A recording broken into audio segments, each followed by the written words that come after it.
عما تساءلون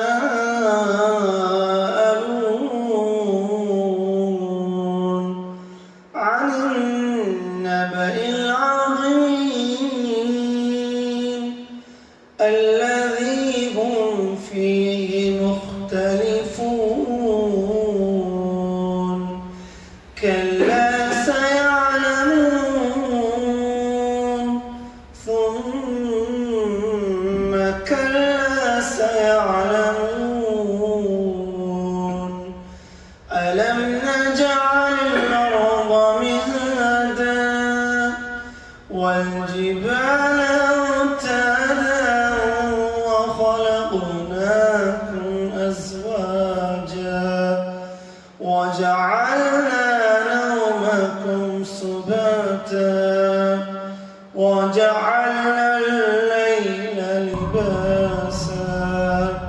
وجعلنا النهار معاشا وبنينا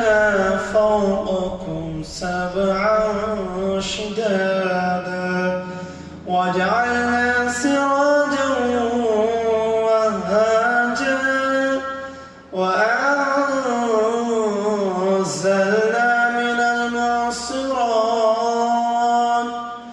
من المعصرات ماء ثجاجا لنخرج به حبا ونباتا وجنات ألفافا إن يوم الفصل كان ميقاتا يوم ينفخ في الصور فتأتون أفواجا وفتحت السماء فكانت أبوابا وسيرت الجبال فكانت سرابا إن جهنم كانت مرصادا للطاغين مآبا لابثين فيها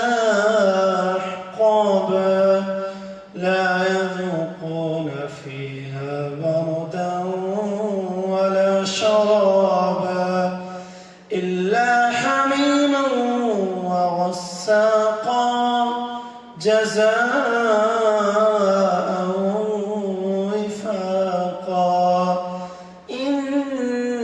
إنهم كانوا لا يرجون حسابا.